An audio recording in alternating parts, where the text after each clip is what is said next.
Halo Urbaners dimanapun kalian berada, sawadikap, semoga semua selalu sehat dan air galon di rumah kalian masih aman.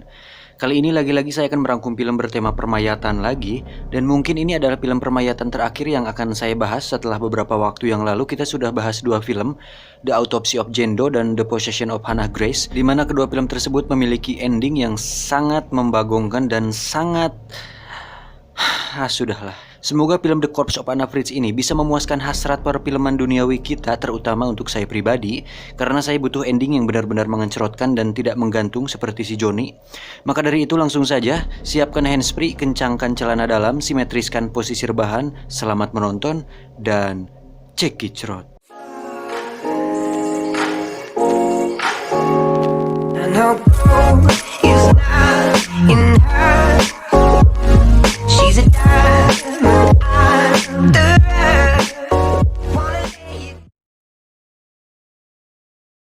Mallorquín Pau Balaguer, que combina el... Ha sido encontrada sin vida en el baño.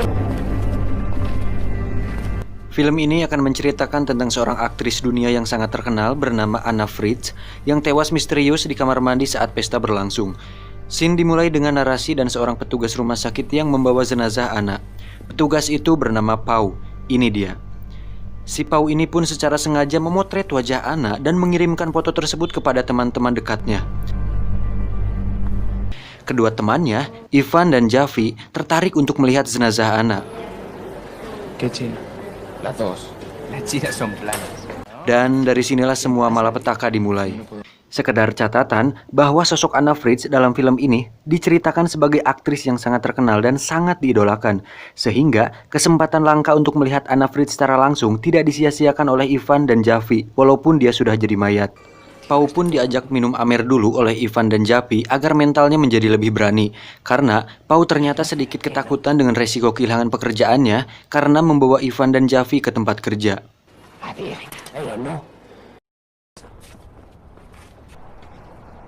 Un montón de papeleo y una sempa.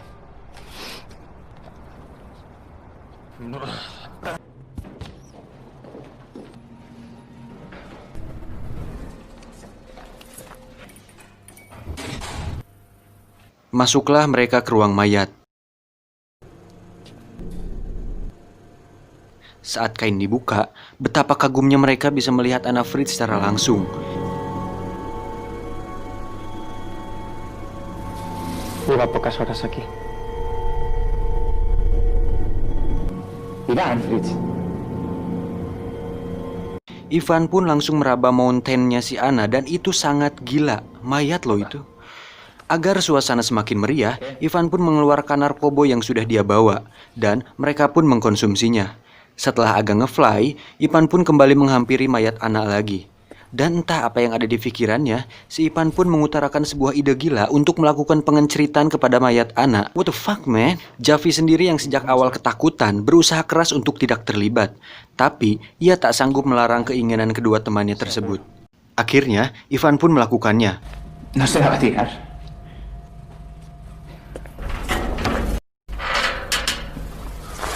La madre que lo parió.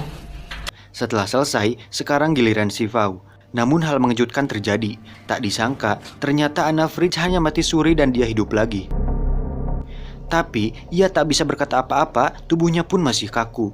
Mengetahui itu, Pau kaget bukan main. Ivan berencana membunuh Anna agar perbuatan bejat mereka tak pernah terungkap. Rencana itu pun mendapat pertentangan yang keras dari Javi. Saat Javi akan membawa mayat Anna keluar untuk mendapatkan pertolongan, Ivan langsung menghalanginya. Terjadilah perkelahian antara Ivan dan Javi yang berakhir dengan tewasnya Javi. Dari sini, semuanya menjadi tambah kacau. Hal tersebut membuat Pau dan Ivan semakin dibuat kalap. Mereka harus mengurus jenazah Javi sekaligus mencari cara terbaik untuk melenyapkan Anna Fritz. Ivan lalu menyuruh Pau untuk mengikat tangan dan kaki si Anna yang sudah mulai bisa bergerak. Kemudian, dia sendiri memutuskan mencari tempat sampah di luar untuk membawa mayat si Javi keluar dari sana. Sementara itu, Pau sedang membersihkan darah Javi yang berceceran di ruangan lain. Anna pun mengambil kesempatan itu untuk kabur dari sana.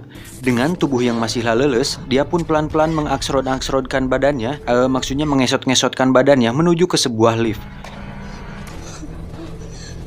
Ivan yang sudah kembali ke ruang jenazah langsung mencari Anna setelah menyadari Anna sudah hilang dari sana. Saat sudah sampai di lift dan pintu mulai tertutup, tiba-tiba Ivan muncul dan menyeret Anna kembali ke ruang jenazah.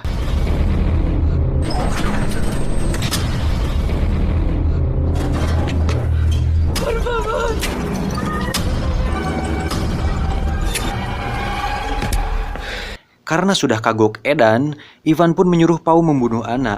Tapi, karena Pau pada dasarnya remaja yang soleh, dia pun tidak sanggup dan menolak perintah dari Ivan. Kemudian Ivan memaksa tangan Pau untuk membekap mulut dan hidung Anna sampai dia kehabisan napas. Ketika masalah si Anna sudah beres, Ivan pun membawa mayat Javi keluar dari sana. Pau kemudian merapikan dan membereskan pekerjaannya. Tapi saat dia akan pulang, tiba-tiba Anna batuk. Saat dicek, ternyata Anna masih hidup.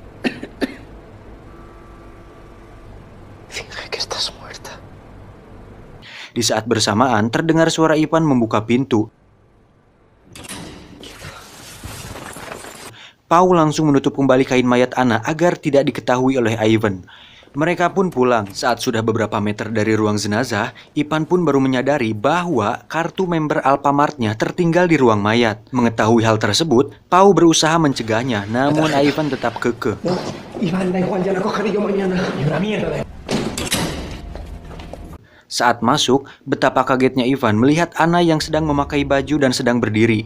Ivan yang menyadari bahwa Anna ternyata pura-pura mati dan Pau menyembunyikan hal tersebut dari dia, Ivan langsung menghajar Pau.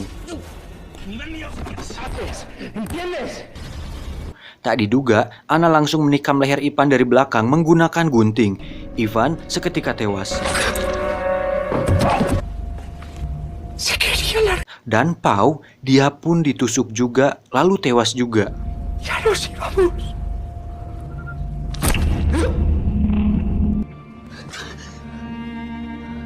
Terakhir, dia menusuk perutnya sendiri.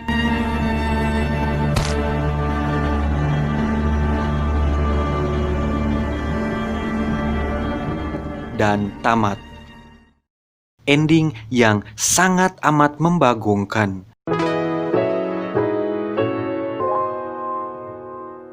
Rangkum film kali ini mungkin terasa singkat karena memang alurnya sederhana dan lebih banyak diisi dengan dialog antar pemain. Tapi terlepas dari bagus atau tidaknya film ini, banyak hal sebenarnya yang menjadi tanda tanya bagi saya pribadi. Di antaranya, bagaimana Anna bisa hidup lagi? Mungkin mati suri, oke lah bisa. 2. Bagaimana kondisi mayat yang hidup lagi bisa ngesot dan dalam hitungan jam sudah bisa berjalan dan berdiri? Secara medis dan ilmu kedokteran mungkin itu bisa saja terjadi. Oke lah, siap. 3. Ini yang paling membangsatkan. Mengapa Anna bunuh diri di saat ia telah memiliki kesempatan besar untuk hidup dan dia telah berjuang berkali-kali untuk hidup? Nah loh, apa karena dia merasa kotor dan tidak mempunyai hasrat untuk hidup lagi? Itu semua tidak dijelaskan dalam film. Dan menurut saya karakter Anna Fried juga tidak tergali dengan baik di film ini. Setidaknya Jendo dan Hannah Grace masih diberi clue lah di dalam filmnya. Tapi terlepas dari itu semua, pesan yang bisa kita ambil dari film ini adalah bahwa terkadang kesenangan yang bejat dan menjijikan dapat menjadi awal kehancuran. Bahwa perbuatan jahat hanya akan melahirkan perbuatan jahat berikutnya. Dan sejahat-jahatnya orang pasti jahat. Di sana mountain, di sini mountain, di tengah-tengah ada limban. Anda bingung, saya bingung, mungkin kita harus sebat. Saya John undur diri dari hadapan Anda, terima kasih, salam pengangguran Indonesia.